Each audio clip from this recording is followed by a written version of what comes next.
What is your favorite random table to roll on and why? And start with AJ. Do you have a favorite random table to roll on? And this can be as a player or as a dungeon master. I've actually got a favorite random roll resource, which is split between two things that I frequently use in my games. The thing that I most frequently grab is my random roll table books from Raging Swan. They, as far as I'm concerned, they do the best random roll resources for urban environments, wilderness environments, dungeon environments. They call them dungeon dressings, and they have a series. They're just basically a bunch of people who publish random roll tables all the time. And I love random roll tables, coming from a Palladium background and stuff. The Heroes Unlimited game, for instance, you can completely random roll a character from scratch. It's fantastic. And the synergy between tables is what gets me. The superstition of dice and the results you get on tables when you're really legitimately rolling random, and just the emergent patterns that happen is fascinating. But other than that, Chartopia is a website that you can go to where you can contribute your own random roll items and use random roll tables from other contributors who have been contributing for a number of years now, including a table by me, which is 100 random shops, which if you ever got a Waterdeep map or something like that and you don't want to worry about what this little square building is, that's the table for you. Roll the dice, check the table, write down the number, and that tells you what the shop is. Yeah, that's definitely one I'm going to have to get. I love random tables like that, like library books and shops and things like that. I'm going to check out that website for sure. How about you, Fred? What do you have for us? Favorite random table? So there are probably 4 tables that I really like, and I'm only going to talk about one. I use the dungeon table in the Dungeon Master Guide when I'm desperate. I like the trinket tables. I like all of them, frankly, usually. I really like the background tables for the player characters. But the one that stands out the most for me is the Wild Magic Surge for the Sorcerer. That table is one of my favourites. If it was bigger, I'd be even happier. The only thing that pisses me off is that I have to roll a 20-sided dice to be able to use it, because I want to be able to roll on that thing every time I cast a spell of level 1 or upward. I don't want to wait for I gotta roll like a 20 on the sodding thing to be able to use that. That's like, what's the whole point of doing a Wild Magic Surgy? No, it doesn't make any sense. So if you get rid of that nonsense that they've got there, I'm all happy. And my reason why is I have caused utter disaster with that character in my party, and also saved their bacon multiple times. And frankly, I was absolutely surprised that my party tolerated me doing that and actually playing that type of character, and the fact that I even managed to convince the Dungeon Master, can I use it every single time I roll a level 1 or higher spell? And we did that, and it was great. I wound up as a pot plant and utterly useless to anybody, a sheep. Flumps showed up, a unicorn showed up. God, that unicorn saved our bacon one day. It was just awesome. And then suddenly I'm on the astral plane. I don't know what to do with myself. I'm like, yeah, cool, blimey. There's nothing better than fireballing your entire party, and you never intended to do so. So, yeah, that is probably my favourite one. And I have to say that my home group have been just awesome in their tolerance of that particular thing. And if we ever have somebody play a Wild Magic Sorcerer again, I'm sure we're going to let them just go for it, like we did before. It was the best time. Wild Magic Sorcerer is definitely one of the funnest classes to play just for rolling on that table. Totally agree. I have a story about that as well. I'll wait till it gets to my turn, but the Sorcerer, near and dear. How about you, Colby? What do you have for us? Do you have a favorite random table to roll on? You guys are going to think that I'm the most boring and unimaginative person in the world, which may be true. Anybody who watches my channel is going to see this answer coming from a mile away. I don't have a favorite random table because I hate all of them equally. Oh no! Maybe I'd say like a loot table, because at least then I know, so I'm getting something good. I am really weird in that, like, for someone who loves, and I legitimately love playing a game that is all about like rolling dice, I hate RNG. Like, I hate randomness. Like, in many ways, I think you could almost say that the whole entire like overarching purpose of my YouTube channel is to like minimize the impact of randomness as much as possible in D&D. Like, I don't know.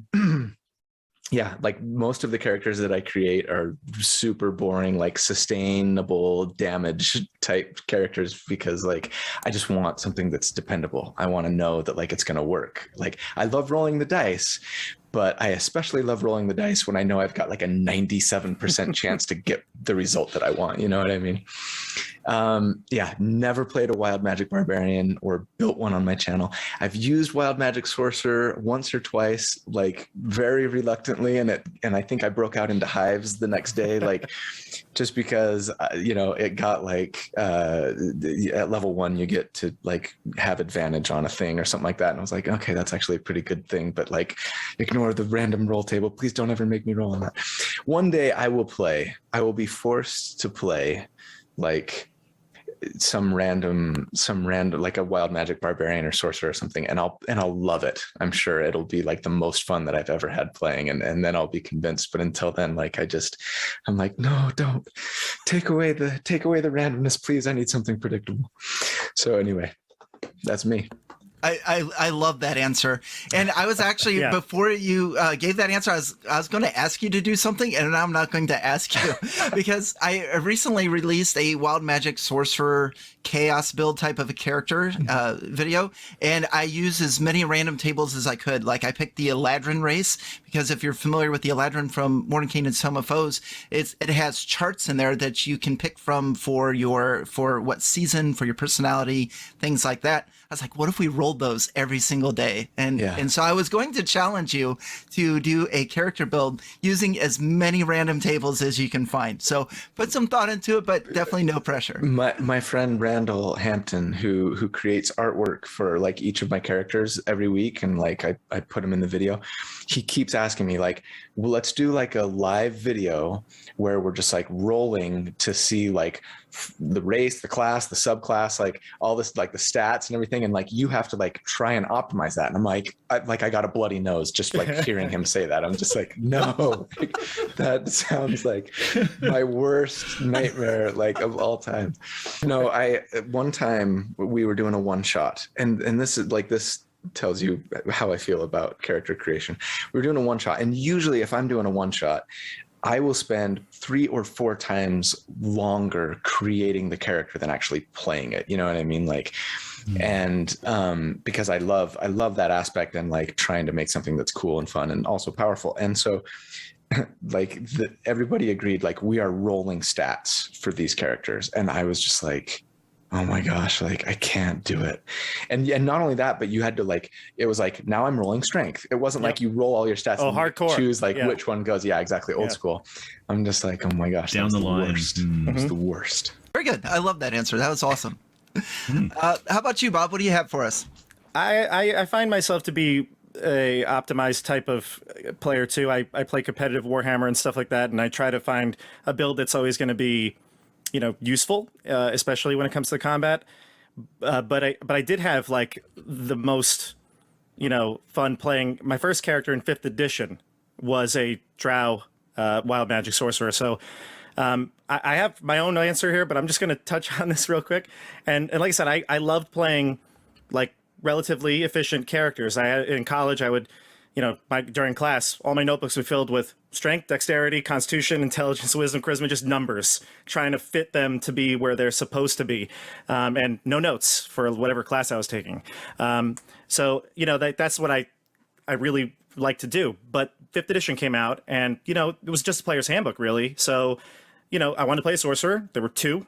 I said, let's try this one. And I had so much fun doing it, kind of doing something random and similar. Fred, we made a house rule that basically I would roll that chance on cantrips as well. So it just came up way more often. Still had to roll a 1, but it came up way more often. And we had a lot of fun doing it. And I think the biggest moment for my character was the final, or maybe like the penultimate session, where we're fighting the big bad, who was actually a player character's PC who turned evil. Dominated my character and told me to attack the group, and I rolled a 1, and all my spells they needed somatic components, and bubbles came out of my mouth every time that I had to speak. So I could not speak. So almost all my spells were looking through it. I couldn't do it. So he turned me against the group, and I literally was the worst person to choose because I couldn't hurt them at all. So it was most epic, like I didn't do anything, just randomly luck saved the group. And we will always remember that one. So that was my Sorcerer story. Now, my random table that I love to roll on, obviously, other than my kitchen table or my coffee table, is rumor tables. Big fan of rumors. I like the Icewind Dale ones that came out in that book. I'm playing Keep on the Borderlands right now and running that on my channel. And I got them to get the Briarch. Okay, everybody. Briarch, for those of you who don't know, it's Goblin for Hey Rube. It means that you want to be it. You're agitating those goblins. So I have players that have never played outside of 5th edition. They've never played Keep on the Borderlands. And I got them to take that bait, and they went to the caves. They fought goblins. They said it. It was glorious, and they had no idea what they were doing. So the rumors tables can be great because you find some random things. The players cling on to something always, right? Something random, and they go with it, and it ends up being a very good source of role play. So my favorite tables to roll on, rumor tables. Can I interject really quick? Your sorcerer, your wild magic sorcerer story reminded me of my favorite comment that I've ever had on any of my videos. One time, a commenter said, "I was playing one of your builds I think it was in Curse of Strahd. I don't remember what build it was. It was probably a Blade Singer or something." He's like, "And Strahd." Very human, I'm sure. Yeah, probably. Or no, Custom Lineage. Custom Lineage, of course. Yeah. He's like, Strahd, like mind controlled him or whatever. And he proceeded to turn one shot his friend, like just killed him in a single round, and then proceeded to 1v4 his entire party. Whoa. And killed all of them. You turned him into a monster. Awesome. That's awesome. I am glad that you brought up the rumor table because I was flipping through an old AD&D module and it was the Cult of the Reptile God. And that was like my first time I'd ever seen a rumor table. I was like, man, that's a really cool idea, but never went back to explore it. So I think those would be really handy, especially in your taverns and stuff, being able to just, okay, you talk to the bartender, dice roll. Here's what you find. Yeah. I really and like false that. rumors are also some of the best because it just takes them wherever. Yeah. Absolutely. Greenwood is a big proponent of those. He calls it the daily clacks. In regards to they used to pass around little scraps of paper, like rumors, the precursors to printed papers. It's like what's the local gossip about the rumor, the nobles and stuff, and nobody can track down where these rumors came from. So the authorities are all like, God damn. It's great. Very cool. Mr. Welch, what do you have for us? Do you have a favorite random table? Oh, first edition, Dungeon Master's Guide, page 13. Parasitic infection chart. 3% chance of parasitic infection. Then you do the modifiers. Then you go to page 14 to see exactly where the parasites have infested you. And then you have to roll to see if it's terminal. And everything but the hair can end up terminal. This is the one which tells you that the DM is tired of your crap. Okay, when you roll on this one and your character's camping down for the night, and the DM goes out and says, okay, when you go to the bathroom, make me a death save to avoid screaming from the pain. And he's like, hell, you've got 1d12 days to get to a cleric with a cure disease, or that's going to fall off. And that's the that's the most Gygaxian chart in all of Dungeons and Dragons. Just randomly seeing if your players get parasites, and where they get the parasites, and how long they have to get rid of the parasites before something bad happens. Wow. That's kind of hard to top that chart. I can't believe you brought that up. I just got this like 3 days ago. My local game store had it, and I picked it up because I had heard a lot of people tell me that there's so many good random charts in there. Oh, yeah. That just for everything. It's like I had never owned one before. It's like I have to get it. I have to check it out. So take a look at page 12. They also have diseases. I did. I was just like, holy smokes, that is in there. My goodness. They even give you in the Wilderness Survival Guide. We had to go look up and see what sculling was, because you get sculled down a river. It's a type of boat. Okay, thanks. Awesome. Very good. How about you, Jordan? What do you have for us? Favorite random table? I kind of categorized a few different ones. Okay. So when I am making a character, I love that they have, especially in Tasha's, that like D8, D10 table of the different subclasses of where the origins for your abilities. I don't roll on it, but I love that for inspiration. And if I had to roll on it, I would enjoy it because it's just like a role play thing. Because I, like Colby, don't really like randomness. I don't like the so random humor, and I don't like just everything being rolled. I'm on that side of the spectrum. So that's a fun one for me. I really like the ideas that are in there, and I love being inspired by them. As a player that I want the DM to roll, I love the loot tables because they usually give me better things than the DM does on their own. So I really like the loot tables. As a DM that I have enjoyed, I really enjoyed running Curse of Strahd and running the random encounters table for in the castle Ravenloft itself, and the Gothic trinkets tables. Those are really fun. The reason I really like Castle Ravenloft because on a 20 you get Strahd, and that happened to some of my players where they were like snooping around, and then Strahd shows up like, "What you doing?" And it was like one of the most memorable role play parts because they were actually smuggling a prisoner out who was invisible. And it was kind of like that movie Inglourious Bastards, where it's like, does Hans Landa know there are people below the floorboards? It was like, does Strahd know we have an invisible prisoner right here as we're talking to Strahd? Or like in Harry Potter, like the cloak of invisibility when Snape like reaches out like to see. It was really fun. So because of the memories, that's got a place in my heart. And then my wife has actually made some random tables that are free for download on our website, where it's like roll a handful of dice, where a D4, D6, D8, D10, D12. You can roll up really quickly a corridor or a room in a dungeon. And then also there's some tables for like making like a lair and like what kind of creature it is. And she's very creative, and she makes those tables a lot more fun than what I usually see in official books. So I really like that. And then lastly, she and I did our first live stream together a few weeks ago, and it was really fun. And the kind of the main gimmick of our live stream was she went through and made a list of all the racial traits that playable character races have. And then we just rolled out of like 200 different traits, and we picked 3, and then we made a new playable race out of whatever 3 we got live on the live stream, and the chat helped us like build a playable race with 3 random traits. And so that kind of stuff was really fun for me. It came up with variant human, though. Yeah, they're all variant human, just variants of human. So those are some of the randomness that I've really enjoyed recently or over the years. So I guess I'll finish it off. I've just got a few things to say. So this was my very first D&D book, Redbox. There's not much left of it. But when I started creating dungeons, it was all random because I just loved rolling dice. This was new to me, this dice thing. So I would roll, there's like a D6 table of, is it going to be empty, a monster, a trap, or a puzzle? And so I would roll that. So I'd draw the dungeon out, then I'd roll that to see what's going on. And but in the back they have wandering monsters tables, and I would just roll for my monsters. So you'd fight like a giant centipede in one room and a gray ooze in the next. I mean, it was total chaos, total. But we were young, so those are the kind of things we did. But now, as I gotten older, I still love random tables. But the fun thing about random tables is you don't have to roll on them. They provide inspiration and ideas. I like just going through and picking things. Sometimes I'll roll. Sometimes I'm just like, that's cool. I'm just going to put that in, So it also serves as a resource that you can use to fill dungeon rooms or things of that nature.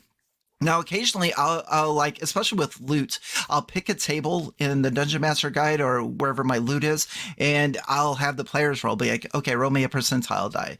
And, you roll me a percentile die. That did backfire on me 2 nights ago, though, because I was just like, not as familiar with the 5th edition Dungeon Master Guide. But I was looking at it, and I chose the table. I was like, roll me a percentile die. I was like, oh, yeah, and you find a Sphere of Annihilation? Like, yes! Like, no.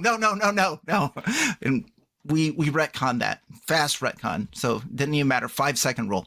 But yeah, so I do like those, but my favorite random table is the one that I have in my book. So if you're not familiar with my book, this is a Journal of Puzzle Encounters. On the very back, I have a D100 chart, and it's just 100 unusual rooms. And the reason that I created those is I wanted to inspire they could turn out to be a puzzle. They could turn out to be an encounter. They could just be something silly, funny, and weird. That's totally up to you. It just gives 1 or 2 sentences of what's in there, and you take it from there. So it's not even a finished idea. It's just like, okay, we have an empty room here. What am I going to put? I'll roll a D100, and this is what's going to come up. So that is all that I have. I will open it up if anyone wants to talk about anything else. So on the Heroes Unlimited message board, we came up with the sub-minor superpowers.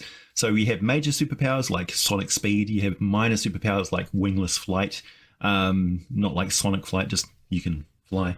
And then we thought, well, what about the not quite heroes, the superpowers? Like you can always find a taxi. You've always got $20 in your pocket. You can do amazing things with chewing gum. Ducks can understand you for some reason. So this big chart just grew and grew as a community project, and then it was collated, and I turned it into a campaign of the Tick comic characters. So you got Mucilage Man and the what do you call it? Russian doll, a superhero who's got other superheroes inside him. So he just splits in half, and he's nesting doll. That's right. It was one of the most fun sessions for supers that I've ever run in my entire life, and I don't think we actually rolled dice that entire session. The combat was just all explanation and exposition. It was fantastic. And that remains one of my favorite community-led random roll tables that has ever existed.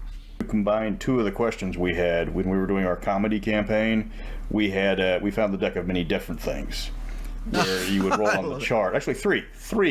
So we found it's like you would pull a card out, and all the cards were something just off the wall. One person developed the power to speak with freshwater trout. Another person was polymorphed to look like Abe Vigoda, the actor. One player got a sword +1/+5 versus puppies. Didn't work on anything except puppies. And so it was it was we was really, it used often? Was it? No, after I think the one person found the sword that let him like slaughter puppies with impunity, that was like, we're going to stop drawing because these are starting to make us feel bad. So I have two things to add really quickly. One of the things even though I like random tables, I don't necessarily like the idea of it always be random. So I like to be able to pick things off there, particularly with the backgrounds for the characters in 5e. Because I use them not just to build characters, but to build NPCs, and I like to mix and match. So if I'm struggling to come up with ideas, I will select what I want from the choices that are there. If I don't have enough brain power to come up with my own stuff, which does happen, but I will say, one of the things that really inspired me was that book of yours, Wally. Those 10 rooms are just brilliant because they are so open-ended. It's not completely clear what the heck that room's all about, so you kind of have to fill in all the gaps.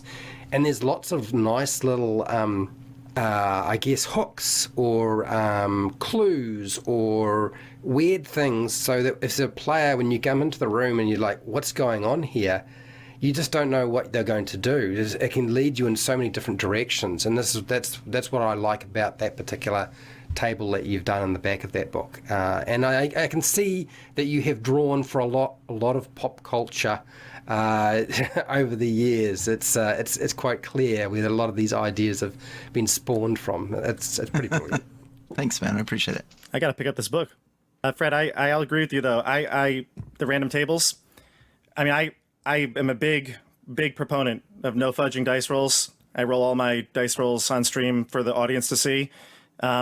And I hate fudging dice, but I will absolutely pick off random tables because I think that is the fun of it. I get to pick kind of what I want. If I want to roll, I could.